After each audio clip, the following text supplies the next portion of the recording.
Hi, so good morning everyone. I'm Arun Singh and welcome you all in Talk English. Today we will discuss about had to, which is most important topic for everyone. So let's start. Like choose of had to. Had to का हम use कब करते हैं? When we use of had to. Like had to जब अपने compulsion को किसी past form में बताना होता है. Like had to. It is used to express your feeling of your first times. मुझे काम करने का मन नहीं था, मतलब नहीं होता था, बट फिर भी मुझे करना पड़ता था. मुझे काम करना पड़ता था या फिर होता था. I had to do work. I had to do work. अब नेक्स्ट, आपको पढ़ने का इच्छा नहीं था बट फिर भी आपको पढ़ना पड़ता था. And like you had to study. You had to study. You had to study.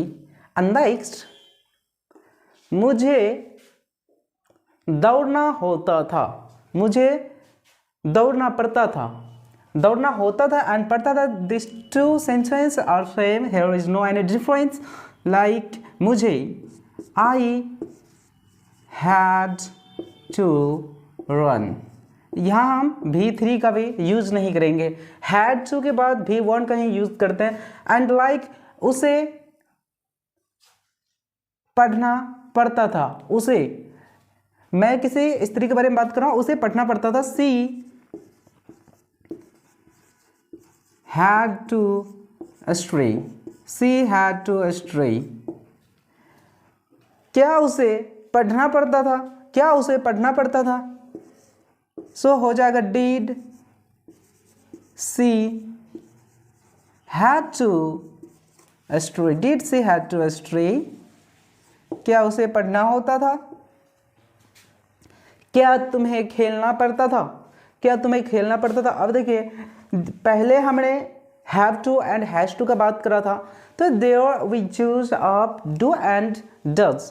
But in past tense it means while using of had to, that time we will use of had to. And did, in interrogative sentence we will use of did. Like did you, क्या तुम्हें पढ़ना पड़ता था? Did you had to study. Did you had to study. क्या तुम्हें पढ़ना होता था? Did I have had to study. क्या मुझे पढ़ना होता था? Did I had to study. Did I had to study. Did I had to study. अब देखिए, जहाँ भी आप किसी normal as a normal sentence की बात कर रहे हैं तो सबसे पहले सब्जेक्ट, उसके बाद हैड टू, उसके बाद लगाना है ऑब्जेक्ट. ऑब्जेक्ट ये हो गया आपका. अब देखिए, थर्ड पर्सन के साथ भी सेम है. सब्जेक्ट, उसके बाद हैड टू, उसके बाद ऑब्जेक्ट. एंड जहाँ भी आपका इंट्रोगेटिव सेंटेंस हो, मतलब किसी को क्वेश्चन करना है या फिर किसी क्वेश्चन कर रहे हैं, तो उसके पहले सबसे पहले आपको लगाना है डिड, उसके बाद सब्जेक्ट, उसके बाद हैड टू, उसके बाद ऑब्जेक्ट. तो इसके साथ साथ हम लोग और एक सेंटेंस देख लेते हैं, जैसे कि क्या मुझे नहीं पढ़ना होता था. मुझे नहीं पढ़ना होता था.